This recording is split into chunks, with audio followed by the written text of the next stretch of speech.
Boa noite, meninas. Depois de tantos contratempos, estamos aqui reunidas mais uma vez, graças a Deus. E para a gente não demorar, vamos logo convidar o Espírito Santo para estar conosco essa noite. Senhor, nosso Deus, querido Pai, te agradecemos por mais uma vez podermos nos reunir em Teu nome e pedimos que o Senhor venha nos dar a direção de tudo que vai ser dito aqui. Pai, que os ensinamentos que o Senhor tem para nos dar venham direto do Espírito, que não saia do nosso entendimento, da nossa boca, do nosso achismo, mas que seja realmente guiado pelo Teu Espírito. E que nós estejamos sendo edificadas essa noite, para que possamos ser cada vez mais melhores para Ti e para o nosso próximo. Que desde já o Senhor venha iluminar os nossos pensamentos, iluminar a nossa alma, para que possamos apreender tudo aquilo que o Senhor preparou para nós esta noite. Te entregamos, meu Pai, essa meditação nas tuas santas mãos, em nome do Pai, do Filho e do Espírito Santo. Amém. Graças a Deus. Então vamos lá, pessoal. Amém. Graças a Deus. Vamos começar. Estamos em Jó, no capítulo 12, tá? E a gente vai começar assim. Então, Jó respondeu, lembrando que Jó está vindo de um diálogo com os seus amigos, e o último amigo dele foi muito pesado com ele. Nós já falamos sobre isso, né? Foi muito incisivo, muito forte, e eu diria até que um pouco agressivo. Um pouco não, ele foi muito agressivo com Jó. E Jó agora, minha irmã, no meu entendimento, Jó tá cheio de rancor. Eu ia dizer ódio, mas é uma palavra também muito pesada, mas ele tá muito revoltado. Principalmente porque esses amigos que eram para estar lá consolando, né, e ajudando ele a atravessar esse momento difícil, não, eles estão servindo apenas como acusadores. E Jó está ficando muito chateado com isso, porque foi levantado contra Jó situações, né, condutas que realmente não faziam parte do caráter e da conduta, do comportamento de Jó. Mas vamos lá. Então, Jó respondeu: Sem dúvida, vós sois o povo, e convosco morrerá a sabedoria. Bom, por que que ele está falando isso? De verdade, ele está sendo muito irônico. Quando ele fala, vós sois o povo, está querendo dizer que esse povo é um povo eleito, é um povo separado, é um povo escolhido de Deus. Então, o que ele quer dizer é que vocês, meus amigos caríssimos, meus nobres, vocês realmente são a nata, né, desse mundo, né, dessa humanidade. Vocês são realmente os escolhidos de Deus. E quer saber, se vocês morrerem, a sabedoria morre com vocês, né? Então, porque vocês são o poço do entendimento, do conhecimento, vocês são quase seres iluminados como o próprio Deus aqui nessa terra. Ele está sendo irônico. Sempre que a gente vê um tom de ironia numa fala de um ser humano, é porque, na verdade, por dentro, ele está muito contrariado com aquilo que ele está ouvindo, participando. E ele tenta levar aquilo de uma forma jocosa. Mas, de verdade, o que ele quer é também ferir aqueles que estão o ferindo ainda mais. Estão o ferindo com palavras. Jó vai retribuir na mesma moeda. Então, o que a gente vai perceber é justamente esse tom de ironia, e eu gostaria de ver com vocês o porquê que ele está sendo assim. A gente vai voltar um capítulo antes, tá certo? Alguns versos antes desse texto que estamos estudando, e a gente vai ver que Jó está sendo chamado de tagarela, falador, mentiroso, iníquo, rebelde, sem entendimento e injusto. Vamos acompanhar isso aí? Então, em Jó, capítulo 11, logo no verso 2, olha só como um amigo dele fala com ele, ó. Não se dará resposta à multidão de palavras? Será justificado este tagarela? É como se ele tivesse falando coisas que não tinha sentido. É um falador, é alguém que não merece respeito, atenção, consideração. E vai continuar no verso 3. As tuas mentiras hão de fazer calar os homens. Então, ele ainda chama Jó de mentiroso. Vai pegando a visão. Aí a gente pula para o verso 11, tá assim. Certamente ele conhece os homens vãos, ele Deus, né? Conhece os homens vãos. E quando vê a iniquidade, não a terá em consideração. Então, chamou Jó de vão, né? E vão transmite aquela ideia de orgulho, de vaidade, de arrogância. E fala aqui da iniquidade, chamou Jó de iníquo, praticante da iniquidade.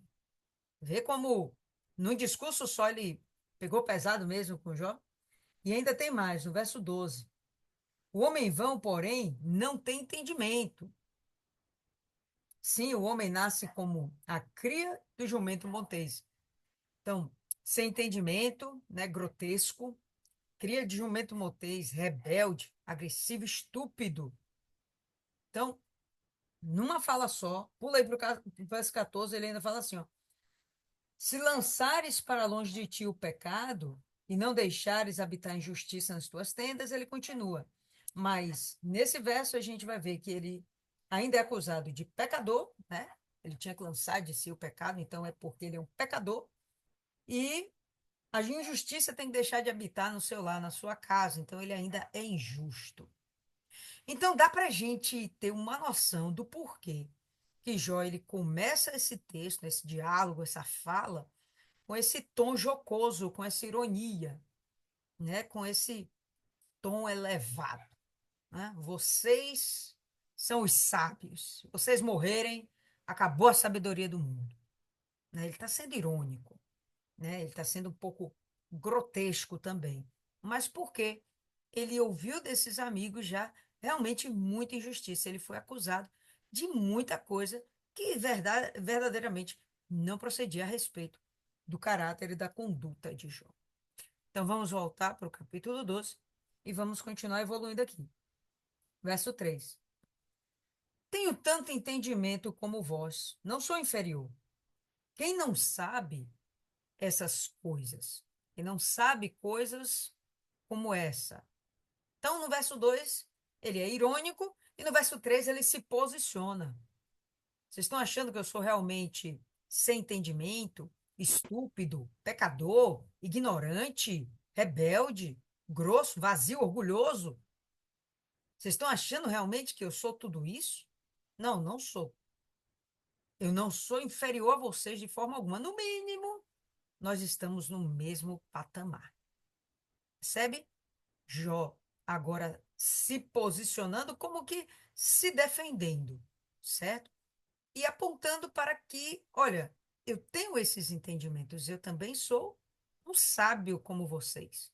Não, não estou, é, não sou ignorante a respeito de como Deus é, das coisas de Deus, do comportamento que Deus exige da gente, do caráter de Deus. Eu não sou ignorante a esse respeito. Eu sei como um pecador deve ser tratado, eu sei identificar o que é um pecador. Eu tenho buscado me afastar do mal, andar em retidão. Vocês não estão falando com qualquer pessoa. Então, ele se posicionando, tá bom? Eu sou motivo de riso para os meus amigos. Eu que invocava a Deus e ele me respondia. Eu, justo e reto, sou motivo de riso. Eu não vi ou não percebi nas falas dos amigos de Jó até aqui essas pessoas rindo de Jó, mas com certeza eles poderiam estar sendo jocosos e irônicos, o tom deles, como Jó acabou de ser. E quando a gente tem uma ironia, tem um certo sarcasmo, né? Aquele risinho de canto de lábio, aquela coisa, né, que de verdade não é sincera e, pelo contrário, né, tem o objetivo de humilhar, né, de zoar a pessoa no português bem dizido da atualidade. Então, quando eles têm essas falas, Jó entende que ele está sendo motivo de zombaria. Né? Os amigos estão rindo de mim. Logo eu, que sou justo e reto. Eu que tinha comunhão com Deus, eu falava com Deus e Deus me respondia. Parece que Deus agora não responde mais a ele, né? A gente já tem entendimento de que Jó, ele está se apercebendo, se vendo como se Deus estivesse esquecido dele, tá certo? Então, ele vai dizer, não, mas no passado não era assim. E agora, logo eu, justo eu, estou servindo aqui de chacota, né, de zombaria, de motivo de riso. Eu sou o bobo da corte para os meus amigos. E ele fala isso, obviamente, muito chateado, né? No pensamento de quem está seguro, há desprezo para o infortúnio, como o destino daqueles cujos pés já escorregam. Então imagina uma pessoa que já está escorregando. Inevitavelmente ela vai cair, ela vai tombar, né? Vai se machucar, vai se ferir, vai passar pela humilhação. Algumas vezes, com certeza, cada um de nós já passou por uma experiência dessa, de ver alguém caindo ou até mesmo de tomar uma queda. E às vezes de ver alguém caindo, você riu. E às vezes de você tomar uma queda, alguém riu de você. Isso acontece. Porque fica parecendo que naquele momento, né, a pessoa que caiu se comportou, ou melhor, parecia uma pessoa boba, tola, né? Acaba escorregando, caindo, é algo risível. Se a pessoa se machucou, se foi algo grave, naquele primeiro momento, um primeiro impacto, a gente pensa em estender a mão, mas logo depois aquilo se torna realmente um ato risível, né? Algo engraçado. E aí ele fala assim, ó, no pensamento de quem está seguro, aquela pessoa que não está passando por problema nenhum, aquele que sofre infortúnio, aquele que está caindo, aquele que inevitavelmente vai tombar, ela merece desprezo. O pensamento da pessoa que está segura a respeito da pessoa que está padecendo, ela é desprezada, desmerecida. Por que Jó fala isso? Porque era assim que ele estava se sentindo. Meus amigos não estão me valorizando, estão me tendo por pecador, por iníquo. Pera aí, eles não sabem quem eu sou. Então esse tom de revolta, ele está muito irado por dentro. Pelo menos é assim que eu vejo. Não sei a opinião de vocês, mas daqui a pouco falaremos sobre. As tendas dos assoladores têm descanso, né? As casas das pessoas que são perversas estão em paz, têm descanso. E os que provocam a Deus estão seguros. Aqueles que trazem o seu Deus na mão. Ele está falando das pessoas que são idólatras, pessoas que não temem a Deus, pelo contrário, elas afrontam a Deus. E aí ele começa a fazer um paralelo. Essas pessoas estão seguras. Por que ele começa a fazer esse paralelo? Mais uma vez, não é a primeira vez que ele faz. Mas o que ele quer dizer com isso? Que parece que Deus está sendo um Deus injusto. Que para aqueles que praticam o mal e afrontam inclusive a Deus, idolatram outros deuses, deuses que você carrega na mão, são aquelas imagens, né, pessoal? Coisas que você carrega na mão, dinheiro, enfim. Então, eles afrontam a Deus, mas estão em paz. Agora eu aqui, justo, estou me lascando todo na vida. Ele está fazendo aqui, né, uma ponderação e um contrapeso. Pergunta, porém, aos animais, e cada um deles te ensinará. E as aves do céu, e elas te farão saber. Ou fala com a terra, e ela te instruirá. Até os peixes do mar te informarão. Então, ele está apontando para itens da criação, né? Partes da criação de Deus, a própria terra, os animais. os habitantes do mar, ele está dizendo que todos esses, todas essas criaturas, toda essa criação, ela é capaz de testemunhar. Testemunhar o quê? O que todo mundo já tinha falado. O jeito de Deus, as coisas de Deus, o jeito que Deus faz, o jeito que Deus age. Qualquer um é capaz de, qualquer um que venha da parte de Deus, é capaz de identificar como é que Deus age, como é que Deus procede. Então, ele está se referindo ao discurso anterior dos seus amigos, né? Então, isso não é uma coisa que ninguém saiba. Se você perguntar, até os animais falarão a respeito disso, a terra vai se pronunciar a respeito disso. E vocês querem dizer que eu não sei disso? Mas ele vai continuar. Ó. Qual entre todas essas coisas não sabe que a mão do Senhor fez isto? Quem não sabe que Deus está pesando a sua mão na minha vida? Todo mundo sabe.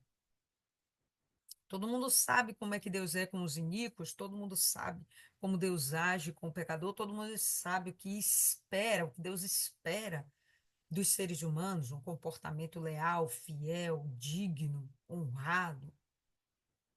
Então é isso que ele quer dizer. Então vocês consideram tão sábios, mas qualquer uma dessas criações seriam capazes de falar a respeito de Deus e eu também sou capaz de falar a respeito de Deus. Né? Então ele está dizendo que ele não é menor do que aqueles homens, né? Ele está meio que criando, fundamentando o seu argumento. Pois bem, qual dentre todas essas coisas não sabe que a mão do Senhor fez isto? Que está na sua mão a vida de todo ser vivente e o espírito de todo o gênero humano. É nesse momento, povo lindo, ele já fez isso outras vezes, que eu entendo que Jó peca, sabe? Esse é o momento da falha dele, dele realmente ver o nosso Deus, o Deus criador de todas as coisas, como um Deus injusto, um Deus parcial, é, é, um Deus perturbado, né? Um Deus endemoniado. É, quando ele começa a tecer a respeito de Deus esse tipo de consideração, aí é onde eu percebo que ele erra. Eu penso que Deus demora pra caramba de se pronunciar, vai deixando ele falar, porque Deus tem muita paciência e compreende que o coração, que a alma dele está profundamente amargurada. E de uma alma amargurada não se espera muita coisa boa. Então Deus vai dar tempo. Você vê que ele aqui, a gente já está no capítulo 13 e Deus não se pronuncia a respeito dessa situação, das queixas de Jó, dos falatórios de Jó, né? Vai chegar o momento. Mas você vê que Deus vai dando tempo, né? Ele vai tendo paciência. Mas Jó está falando coisas muito duras também a respeito de Deus. Assim como ele ouviu coisas duras, parece que é como se fosse um efeito dominó. Ele também coloca para fora coisas duras, coisas que na verdade não são verdades. O que ele ouviu foram inverdades, o que ele bota para fora também são inverdades. É verdade que a vida de todo o ser humano está nas mãos de Deus, que todo o espírito, até os animais, né, as criaturas vivas, é verdade que tudo está na mão de Deus, é verdade que toda a criação está nas mãos de Deus. Verdade. Só que a comparação que ele quer fazer é de que Deus está sendo maléfico, né? O que ele quer dizer é isso. Por que que Deus faz isso? Porque está tudo na mão dele, então ele faz do jeito que ele quiser. E a gente não sabe, sabe muito bem que não é assim, né? Deus ele tem um caráter, e Deus é justo, e Deus é fiel, e Deus não muda. Não mudou no passado, não muda agora, e ele não mudaria no tempo de Jó, né?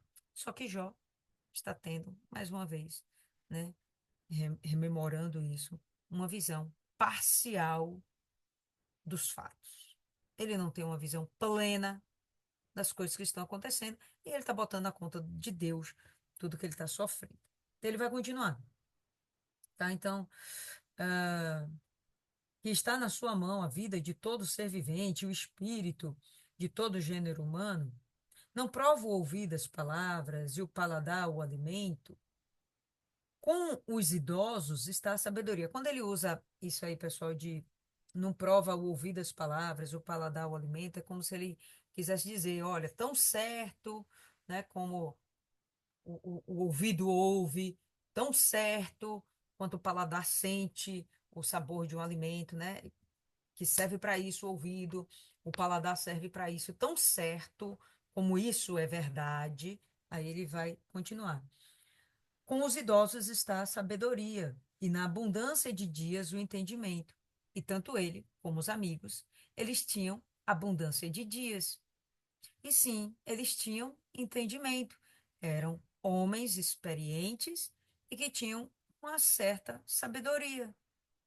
É normal nós reconhecermos nos idosos, nos mais velhos, mais experientes, uma sabedoria, porque já viveram muitas coisas e já sabem como tomar decisões com mais sabedoria, para que acertem mais, errem menos, sejam mais felizes e sofram menos, ok? Então, é de se esperar isso dos idosos. Então, ele está falando isso, que as pessoas experientes têm sabedoria. Ele está se posicionando dessa forma. Eu também tenho sabedoria, tá? Então, eu estou entendendo o que está acontecendo. Tipo assim, eu estou entendendo o que está acontecendo. E com os idosos está a sabedoria e na abundância de dias, né, na longevidade, na velhice, o entendimento. Com Deus está a sabedoria e a força. Não há só sabedoria em Deus, né? Nos idosos tem sabedoria, mas com Deus tem sabedoria e força. Então, o poder de fazer o que ele quiser. O poder de fazer o que ele quiser. Ele vai reconhecer isso. É verdade, sim. Deus tem esse poder. Com Deus está a sabedoria e a força. Ele tem conselho e entendimento. O que ele derruba não se pode reedificar. Quem ele encerra, quem ele prende na prisão, não pode ser solto. Com isso aqui, nós já vimos ao longo do que nós já estudamos da Bíblia alguns exemplos de que isso são verdades. Nós temos exemplos de que, por exemplo, próprio Israel, algumas vezes, foi colocado em cativeiro, segundo a vontade de Deus, foi uma sentença divina. Teve Israel cativo dos assírios, teve Judá cativo da Babilônia. E só saíram desse cativeiro quando Deus permitiu, quando Deus criou a situação. Aí ele fala que quem ele encerra na prisão não pode ser solto. E eu me lembro que a própria palavra de Deus relata que o inferno foi feito para o diabo e os seus demônios, seus anjos. E vai chegar um dia que eles vão entrar lá e não vão mais sair. Ele retém as águas e elas secam. Lembra quando Elias profere sobre Israel um período de seca de 3 anos e meio? Ele encerra as águas. Quem foi que deu a ideia de Elias proferir seca para Israel? O próprio Deus. Ah, soltas e devastam a terra. Lembra do dilúvio? Sim, está nas mãos também o controle das águas, de secá-las ou de mandá-las em abundância. E sim, se vier em abundância, destrói tudo que tem pela frente mesmo. Ah, com ele está a força e a sabedoria. Seu é o que erra e o que faz errar. Então, sinalizando para que até mesmo aqueles que pecam, o que erra e aquele que induz ao erro, né, os pecadores, os iníquos, também pertencem a Deus. Está nas mãos de Deus. Deus faz com eles o que ele quiser. Ele falou que os idólatras né? Como é que ele fala? Os assoladores estão em paz em suas casas, né? Em seus lares. Há paz para eles, eles têm descanso. Ainda que sejam iníquos, está nas mãos de Deus se eles vão ter paz ou não. É isso que ele está querendo dizer. Aos conselheiros, leva os despojados, né? Quando fala de despojo, é que a pessoa foi desprovida de tudo aquilo que ela possuía.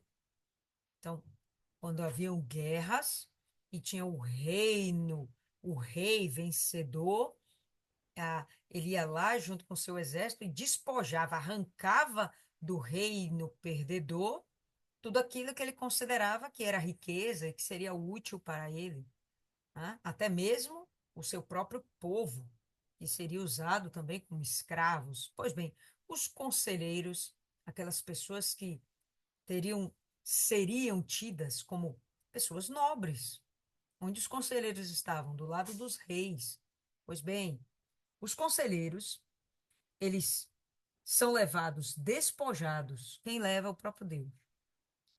E aos juízes faz de tolos. Solta as algemas dos reis, liberta, né, reis, e ata um cinto nos seus lombos.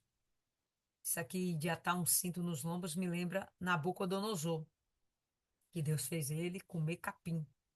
E ele ficou, acabou sendo como, virando como uma besta fera. Solta as algemas dos reis, ata um cinto nos seus lombos. Aos sacerdotes, leva despojados e transtorna os poderosos. Aos conselheiros, de confiança, faz emudecer e tira o entendimento aos velhos. Derrama desprezo sobre os príncipes e afrouxa o cinto dos fortes. A ideia de afrouxar os cintos é permitir que a sua vergonha seja exposta. Então, o cinto segurava o calção, né? As vestes debaixo daquela pessoa. Então, se tira o cinto, as vestes caem e é exposta a vergonha da pessoa. Então, o que ele está falando aqui é que quando Deus quer, Deus humilha, despreza os príncipes, né? E desnuda os fortes. Revela as profundezas das trevas e traz à luz a sombra da morte. Ele leva as pessoas ao inferno e pode levá-las à morte. Isso aqui é Jó falando das coisas que Deus faz. Ele não está dizendo que ele é capaz de fazer. Ele está dizendo que Deus faz, porque ele está falando essas coisas. Porque é isso que ele está sentindo. Ele entende que é isso que ele está vivendo. Ele foi levado ao inferno, né? Às entranhas da terra, pelas mãos do próprio Deus, pela vontade do próprio Deus. E aqui ele está apontando que Deus é um Deus injusto. Engrandece as nações e as faz perecer. Aí eu vou lembrar da Assíria, que foi exaltada sobre Israel, mas que depois foi destruída pela Babilônia, que foi exaltada pelo próprio Deus, mas que depois foi destruído pelo Império Persa, e por aí vai. Sempre Deus levantou reinos para abater nações que estavam se comportando de uma forma desagradável para com ele. Quando Deus permitiu que nações se levantassem contra Israel, contra Judá, foi como se fosse uma forma de castigar o seu próprio povo, ainda que ele tenha demorado muito para tomar essa decisão. Lembra que ele foi tardio em permitir que isso acontecesse. Enviou profetas para que alertasse o seu povo e o seu povo se arrependesse dos seus maus caminhos, se convertesse e voltasse para Deus, tal. Enfim, sim, Deus é capaz de levantar nações e abater nações. Engrandece as nações e as faz perecer. alarga as fronteiras das nações e as dispersa, né? Então, alarga a fronteira, faz aquela fronteira crescer, depois dispersa, né? Então, vem um outro, invade ali e dispersa aquele reino, aquele povo. Tira o entendimento aos chefes do povo da terra e os faz vaguear pelos desertos sem caminho. Nas trevas andam tateando sem luz. Lembra quando os anjos os anjos chegaram para resgatar Ló e a sua família, e o povo de Sodoma queria invadir a casa de Ló para possuir os anjos, para abusar dos anjos? Lembra disso em Gênesis? E aí o que acontece? Os anjos decretam lá que esses homens fiquem cegos e eles não conseguem acertar a porta de Ló aquela noite toda, a madrugada dentro, quando amanhece eles desistem. Então, sim, Deus é capaz de fazer essas coisas. Nas trevas andam tateando sem luz, ele os faz cambalear como bêbados, né? Como pessoas que não têm entendimento. Bom, como eu falei, de fato, um capítulo bem curtinho, a continuidade dessa fala de Jó vai por mais uns 2 capítulos, se eu não me engano, e a gente vai perceber ele continuar destilando essa raiva que ele está dentro de si, né? E falando bobagens. Que se ele não tinha pecado, era íntegro, fiel, reto, perfeito, agora não, agora ele debandou.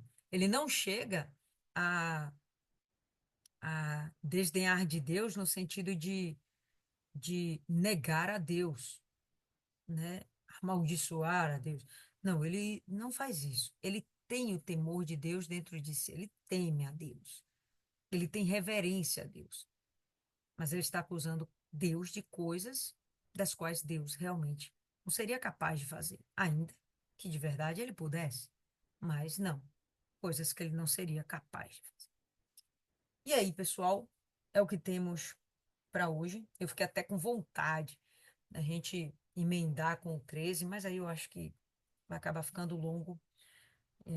Começamos hoje um pouco atrasadas, então vamos parar por aqui. E eu gostaria de ouvir um pouquinho aí a respeito do entendimento de vocês sobre esse capítulo. Quem começa? Dona Viviane.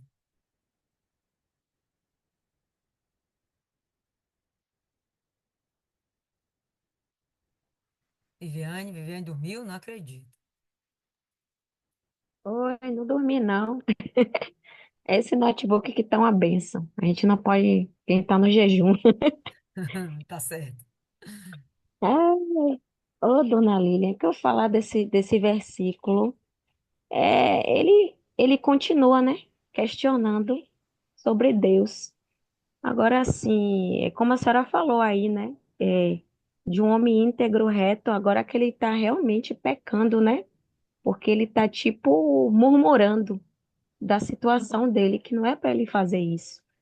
É isso que o que a gente lê, a gente aprende, né? Até com esse jejum também, né? Tem a ver também com o jejum que a gente está fazendo, que não é para a gente murmurar, não é para a gente reclamar, né? Apesar de que vem muita afronta, vem muitas coisas assim que tenta abalar a gente, né? A fé, é, dúvidas que vêm, problemas, afronta, perseguição. Então, tudo isso. Então, a gente, tipo, calai-vos, né?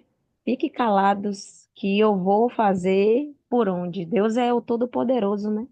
É Ele que muda qualquer situação.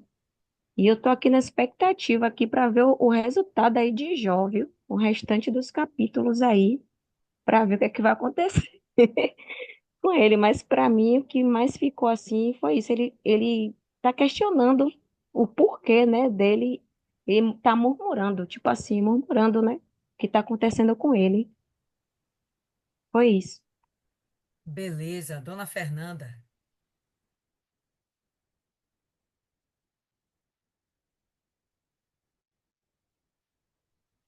Fernanda dormiu? Meu Deus. Fala, Dona Rosa.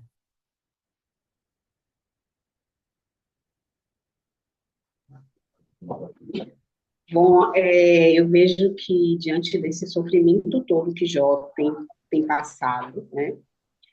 E depois desse bombardeio dos amigos, isso acho que fragilizou mais ele ainda e criou uma revolta, né?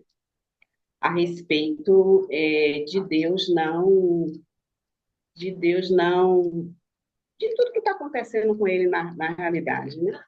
E aí eu vi que ele passa a bombardear Deus, né? Que Deus é capaz de castigar, que Deus pode fazer uma pessoa sofrer, e Jó já perdeu a noção de tudo, né? Eu acredito até em relação até o temor a Deus, já está indo já por água abaixo, né? Ele está tão revoltado e ele está despejando tudo de uma forma e ele acho que não está nem pensando no que ele está falando. Ele está com muita raiva, com muita ira, e ele vai jogando isso, né? É, devido a todo esse sofrimento que ele tem acontecido com ele, e ele não vê resposta de Deus. Ele não vê Deus ali. Eu vou te ajudar, ou sei lá, fortalecer ele para poder ele se levantar. Então ele está sentindo só. Ele está se sentindo só, abandonado, e até os amigos, né, que era quem poderia levantá-lo, está também ali bombardeando ele, né? E aí eu acho que se tornou cada vez mais difícil ele entender o que estava acontecendo ali naquele momento com ele. E assim, a gente vê isso também, às vezes a gente vai evangelizar pessoas que estão vivendo coisas muito pesadas, doenças, né? Dificuldades de vida, e tem pessoas que ela nem aceita ouvir a palavra, porque ela acha, na cabeça dela, é como se Deus não existisse. Tem um poucos dias que eu fui evangelizar um senhor que estava doente, mas ele estava tão frio, frio demais, que o que eu falava, conversava com ele, é como se ele não escutasse. E você olhava assim nos olhos, né? A gente aprende a olhar nos olhos da pessoa e ver aquela revolta. Por que que eu estou doente? Por que eu? Né? E aí eu vejo Jó nessa passagem, essa mesma coisa, né? Porque eu, né? Eu que fui justo, eu que fui perfeito, e agora eu estou sofrendo, eu estou passando por tudo isso. E eu vi, né, nessa passagem a grande revolta de Jó a respeito para com Deus, né? Ele começa a pecar aí de uma forma que ele mostra mesmo que ele está revoltado, né? E foi isso que eu percebi. E é isso também que eu estou vendo que esse livro de Jó, ele faz com que a gente vá passando um filme da nossa própria vida, de momentos difíceis que a gente vive e que a gente também não aceita. E esse não aceitar, e às vezes a gente até nem reconhece Deus na nossa vida, porque tem momentos que Deus ele fica em silêncio, né? E a gente se sente, poxa, eu estou sofrendo tanto e Deus não está nem aí. É bem assim, né? Deus não está nem aí, eu estou aqui sofrendo, me acabando. E aí a gente vai revivendo isso aqui de Jó e a gente vai trazendo para a nossa própria vida, apesar que a gente não está vivendo a mesma coisa que Jó está vivendo, né? Mas todo e qualquer sofrimento para a gente é um sofrimento grande, né? Porque é a nossa vida, entendeu? Então, se aparecer uma doença, é uma coisa muito grandiosa, a gente acaba transformando aquilo em algo muito grande. E aí a gente fica buscando de Deus, e às vezes Deus não responde, ele não responde de imediato, ele vai provando, vai te transformando, porque você precisa passar para ser transformado, né? E o sofrimento ele tem que vir, senão ele não transforma, né? Também tem que vir, porque senão você não se achega para Deus. Também tem que vir, porque você também não alimenta a sua fé. E aí se você vê Jó, ele vivenciando, e você trazer um pouco para a sua vida atual, você vê que em alguns momentos você até aceita o que ele fala, porque você já vivenciou em algum momentinho uma parte dessa aí. E em algum momento a gente também já teve assim, poxa, Deus não está comigo, Deus esqueceu de mim, e eu que sirvo, eu que faço a obra, eu que sou uma pessoa boa, e a gente não compreende, né? E a gente sabe que tem um segredo de Deus aí. E foi isso que eu entendi. É isso mesmo. Jó fica indignado porque Deus está passando pano para o ímpio, né? O iníquo, o perturbado, o atribulado, o endemoniado. Mas ele está pesando sobre aquele que é justo. É indignante, injustiça realmente é uma coisa indignante, né? Tira a paz de uma pessoa realmente séria. Injustiça tira a paz de uma pessoa séria. É, e a gente percebe que isso já se passaram bastante tempo, né? Em alguma das meditações aqui nós chegamos a um tempo de 1 ano até. E nesse 1 ano, no mínimo que já tenha se passado, é tempo demais para você ficar remoendo dores. É tempo demais. Se ele pelo menos estivesse sendo produtivo, né? Tá trabalhando, tá fazendo alguma coisa, ele nem ia ter esse tempo todo. Mas é tempo demais, realmente. A gente daqui de fora pode imaginar, a alma desse homem está realmente perturbada, perturbada, né? Se Deus ele não acabasse entrando com providência, não sei. Se ele não acabasse se revelando para Jó, talvez até mesmo Jó acabasse se perdendo nisso. De repente ele até ouviria lá a voz da esposa dele. Mas, pelo que a gente percebe, né, ele só piora, né? Não estou falando da condição física de saúde dele, que também deve estar uma desgraça, né? Mas a alma dele, né? O interior, o intelecto, a capacidade dele, ele tá arrasado, tá destruído, né? Tá detonado. Dona Cida, para encerrar, Dona Cida, a senhora conclui e aí depois a senhora faz a oração final também.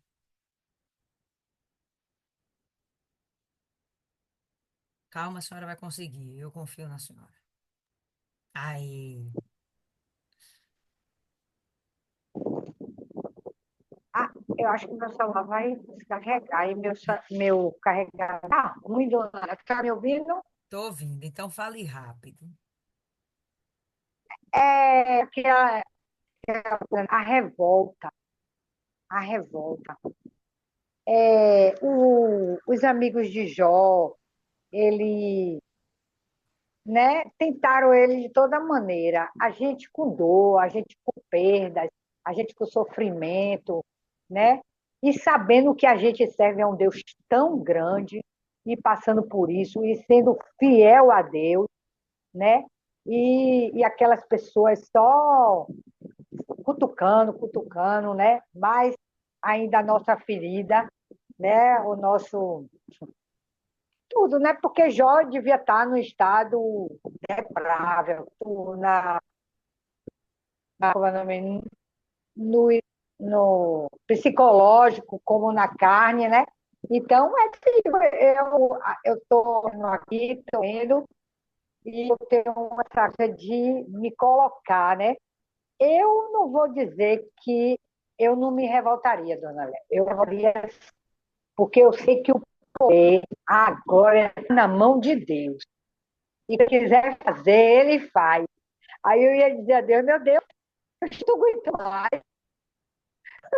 Ainda vem pessoas, ainda vim, né, falar comigo, me dizer que eu não sou fiel, e eu sabendo que eu ando reto no teu caminho, aí vem pelas me acusar, aí realmente fica difícil, né?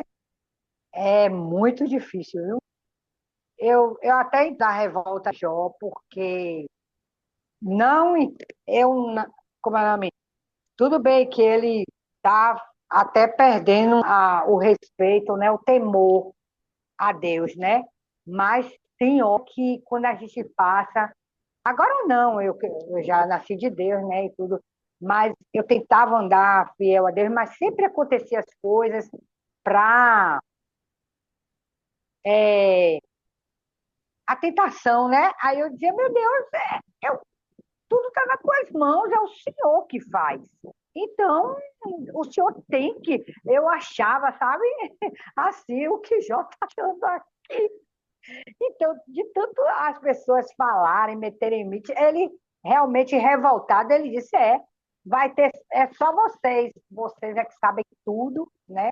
Vocês é que é, como é o nome?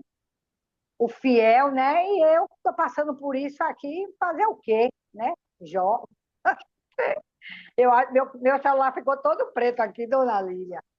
Eu acho que vai descarregar. Então tá, vou botar outra pessoa para fazer a oração para acabar Foi isso que eu não caindo com a entendi. senhora. Mas tudo bem, tá entendido, tá entendido. É, eu ia falar uma coisa, acabei me passando.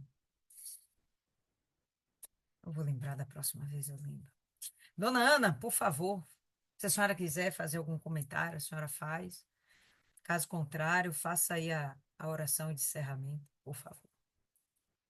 Não, eu quero fazer sim um comentário, porque Jó está aborrecido mesmo, mas ele reconhece e sabe que tudo vem de Deus. Ele não perder, não é o temor, ele não está perdendo o temor, ele está chateado mesmo, porque as pessoas acusando ele, e ele sabe do coração dele, ele sabia que ele se esforçava para obedecer e servir a Deus, seguir a Deus, desviando do mal, sendo honesto. E as pessoas gostam de acusar, assim é na vida da gente mesmo, na vida da pessoa. As pessoas ficam olhando e às vezes criticando. Ah, mas você era assim, você fazia isso. E às vezes fica querendo diminuir a pessoa e dando outras querendo dizer com santidade, cheia de santidade, mas não é assim. Hoje não, que eu não olho mais, não me importa, sei mesmo que tudo está na mão de Deus e que minha vida está na mão de Deus. O que eu faço para agradar a Deus. Eu não estou fazendo nada para agradar a ninguém, mas eu procuro agir certo, para fazer as coisas certas. E não ligo para crítica, não. Olhares de olhares para querer diminuir também não me importo. Já me importei, mas hoje sigo o meu caminho. Eu tendo a minha consciência em paz, a minha alma em paz, eu vou em frente. Eu acredito sim que Jó estava passando por isso. Ele estava revoltado mesmo, porque as pessoas estavam dando uma de santinha, enquanto ele era o cão. Não é É, isso? só interpelando a senhora um segundo, eu lembrei o que eu queria dizer. E já fizemos essa observação aqui também. A gente vê Jó desabafando de todas as formas, né? Mas o que a gente realmente não vê é ele pedindo a Deus, Deus me ajuda, me tira dessa situação. Ele pediu a Verdade, morte, mas ele não pediu ajuda. Ele não chegou a se humilhar dessa forma para Deus, né? Ou na cabeça dele é uma possibilidade muito grande. Ele não queria afrontar a Deus com esse tipo de pedido, né? E se foi Deus que fez, que está fazendo tudo isso, então eu não posso ir contra a vontade de Deus. Mas da mesma forma que ele acaba pedindo para ser morto, inúmeras vezes, ele falou, era melhor eu não ter nascido, mas tá tudo certo se eu morrer agora também. No momento que ele pede para ser morto, ele e que Deus tire a vida dele, é como se ele também estivesse indo contra a vontade de Deus. Bom, se a vontade de Deus é que ele sofra, então vamos aceitar resignadamente, né, e ficar quietinho, mas não. Ele pede para morrer, ele pede alívio para dor, mas ele não pede para transformar a vida dele, né? Não entendo direito, não entendo direito. Por que que ele fica com esse receio, esse pudor de chegar a Deus e abrir o coração. Deus me tira da situação. O Senhor tem poder para matar, para destruir, para lascar em banda o ímpio e o justo. Mas, por favor, quanto a mim, reveja seus conceitos, me ajuda, me salva, me livra da situação, né? Me devolva a honra, a dignidade que eu tinha antes, né? Ele não tem esse nível de entendimento. E quanto mais amargura ele vai tendo dentro de si, mais distante ele vai ficando de realizar esse pedido. Bom, pelo menos até aqui. Mas fique à vontade, dona Ana, se a senhora quiser acrescentar aí mais alguma coisa. Sem Não, vamos orar. Já Vamos lá. foi claro. Deus, em nome do Senhor Jesus, meu Deus, ainda reunidas aqui, Senhor, neste momento, meu Senhor, quero te agradecer por essa oportunidade, por esta chance, Senhor, de estarmos aqui buscando entender a tua palavra, a tua vontade, para que possamos, meu Pai, aplicar em nossas vidas.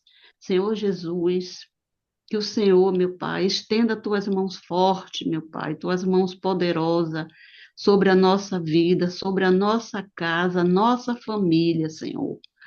Que o Senhor, meu Pai, toque o coração de cada um, meu Pai, que ainda não te conhece, porque a luta é muito grande, Senhor, mas nós sabemos e entendemos que tudo está no controle do Senhor. Não é hoje, mas será amanhã. Nós temos a certeza, Senhor, que o Senhor nos fortaleça, meu Pai, na nossa caminhada, dá-nos sabedoria, entendimento, meu Pai, para compreender a tua vontade boa, perfeita e agradável, Senhor. Senhor Deus, neste momento, meu Pai, eu quero pedir ao Senhor que amanhã, meu Pai, estaremos reunidas no culto, Senhor, que seja o Senhor, meu Pai, falando através do teu servo o que o Senhor quer que a gente ouça, meu Pai. E que o Senhor venha, meu Pai, nos ajudar, meu Pai, na caminhada, meu Pai, porque a caminhada é longa, a messe é grande, poucos são os operários, Senhor.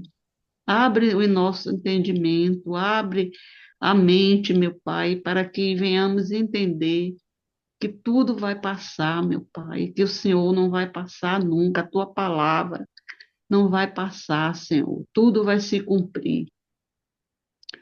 Meu Deus, dá-nos uma noite de paz, Senhor, um sono suave, um despertar na tua presença.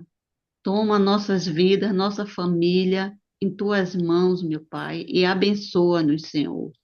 É o que eu te peço, agradeço, no nome do Pai, do Filho e do Espírito Santo, no nome do Senhor Jesus. Amém. E graças a Deus. Amém, pessoal. Então é isso aí. Por hoje é só. Deus abençoe vocês e até a próxima. Amém.